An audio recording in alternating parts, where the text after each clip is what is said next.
Now, if you love antique chairs like I do, then you're going to go crazy over this thing like I did when I bought it recently. It's one of the world's earliest, the oldest reclining chairs on the planet. You can't get much older than this. It's about 190 years old. In fact, it was made between 1830 and 1837 under the reign of William IV. And I'll tell you exactly how I know that in a second. It's English, and it's unusual for an English piece of furniture to be able to date it so accurately. So that's really interesting. And in fact, we know even who made it. The name of the upholsterer and cabinet maker was George Minter. We even know the building he made it in. The building is still there today, number 33 Gerrard Street, Soho, London. So this thing is positively dripping in history, but it's also dripping in style and desirability. And the most desirable thing on this chair, apart from the fact that it's one of the world's earliest recliners, is the leather. That leather is just delicious. It's not original. I mean, that would probably be impossible, but it's a good 100 years plus of age, and it screams it, it looks it, but it needs a little bit of restoration. So whilst I restore it, I'm going to tell you some more. First of all, let me show you how I know exactly how old this chair is, don't I, Rose? Okay, look here, look at the stamp. There are 4 of these.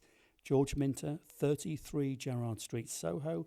WR with the crown stands for William Regina. That is William IV, who was on the throne from 1830 to 1837. Right, come on you.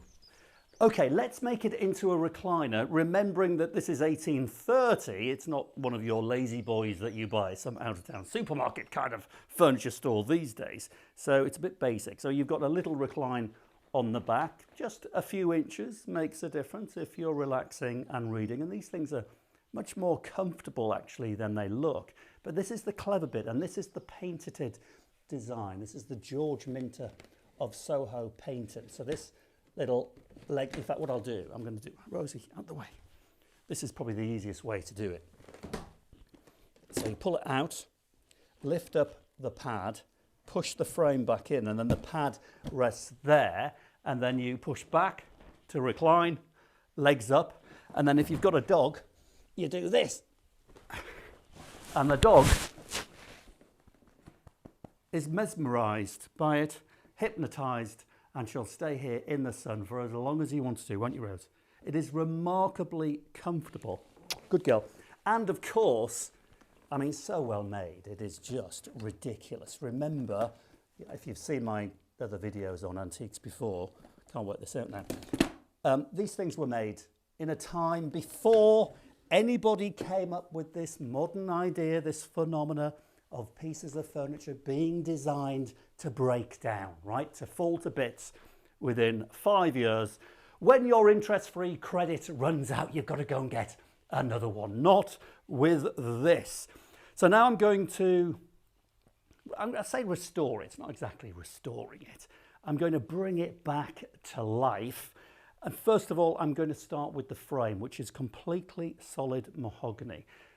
And like we've said so many times before, it's not rocket science to make massive improvements. So here we need brown wax, and none of this silicone stuff that you buy from DIY stores. You need beeswax and carnauba wax. It makes all the difference, and you can just splodge it on, and there is a great satisfaction actually in doing this, because you feel like you're doing the wood a world of favours, and you are. You're feeding it, you're giving it the lustre that it so desires, and you're taking away all those scratches that have built up over many years. And looking at the frame, I would say that the finish is absolutely original. It's an original French polish finish, but it hasn't been waxed for donkey's years. And just look at the difference a few moments makes. Okay, just jump around the other side. It's really very therapeutic, this, and the smell of the wax is gorgeous. Let me just show you the stamp. So there's one on every leg. George Minter really wanted you to know that he made this chair. And of course, he's got his patent number there as well. So if in 1830 you were going to nick his idea, you wouldn't be able to do it. Watch this here. I'm just going to rub along that rail. Look at the difference. Oh! Seconds of work. It's amazing.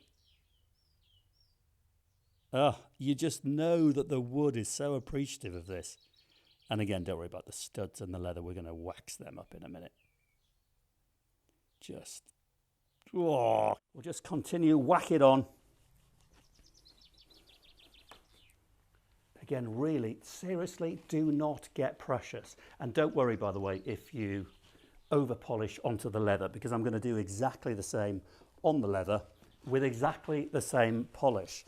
With something like this, you really don't need a leather polish. Just use a good beeswax wood polish and it'll bring the leather back to life. And when it comes to polishing, you can even just highlight areas. You're really looking for flat zones and and shiny zones. That's what makes an antique appealing. It really doesn't want to be uniformed all the way around. Otherwise, it just looks then like something reproduction. And to reproduce this, by the way, would be just not viable. To make it would cost such a fortune, it would be ridiculous. And finding a cabinet maker to make it would be very difficult. And if you could find a cabinet maker that could make to this standard, he's probably booked up for donkey's years in advance, because they are rare beasts indeed.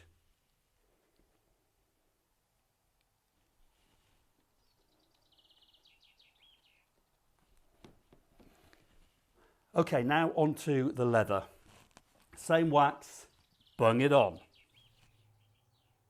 Okay, I can hear you screaming at the screen. Why is he using a brown wax on red leather? He should be using something clear, or maybe with a little bit of red. Well, stop being so precious. Listen, I've been doing this for donkey's years, and I have just found that brown wax works best on all coloured leathers. And I'll prove it to you in a second when I do the back. But just look at how lustful that leather is becoming. Right, now this is my proof to you that using a coloured wax on a leather like this is the right thing to do. See that little spot there?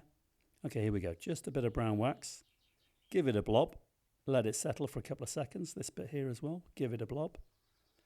Let it settle. Check the colour out now.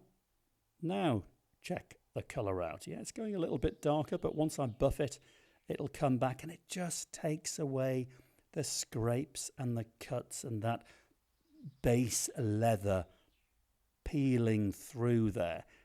It really does make a big difference. If you put a clear wax on there, yeah, you'd make the red bits look okay, but the scuffs, look like this bit here, would remain scuffed. Just get it in. Here we go. Watch. Gone. It's now suddenly just an old ancient scar, which all adds to the appeal of old ancient leather. There we are. Wait till it's buffed off. And what you do, you just let this settle into the leather for maybe 5 or 10 minutes before you just apply lots of elbow grease. So I'll just crack on. It'll only be a few seconds film time, maybe half an hour in real world time. And then after the applying of the wax, it's all about the buffing. Now this is the payback time really, because once you really get stuck into this, and I mean, this is good exercise, just buff away, you will see the results. I mean, come on. Look at that leather really coming to life. In fact, I'm getting so excited. My microphone's just dropped off. Oh, well, okay. I'm not going to stop. I'm going to just keep on going. Just buff away. It's good. Bit of meditation. Look at that. Look at the sheen. Actually, this is even better than I'd hoped for. Now, you can see, can't you, that the fact that I've used a coloured wax, I've taken away all of those horrible scuffs and scrapes, or just about. I might need to just top it up in places, but you can do this several times. Really, the more you do it, the better it looks. Wowza. And there she is, the George Minter chair, circa 1830, all done and dusted, waxed, cleaned and buffed up, ready for another several generations of good, hard, heavy, enjoyable use. This thing is just actually quite amazing. The colour has turned out even better than I'd hoped. The crazing on the arms is all good.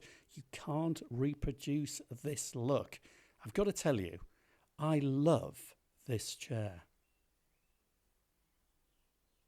I love this chair so much, in fact, that I'm not going to sell it yet. I'm going to keep it and enjoy it. But what's it worth? Well, there are a few examples on the market right now. There's a pair of these chairs recently restored, George Minter, same sort of period, on the market, first dibs, check it out, £22,000, which I've got to tell you is all the money. A similar model to this, but with wings, sold in auction for £3,000 a few years ago, plus commissions. That's just under £4,000.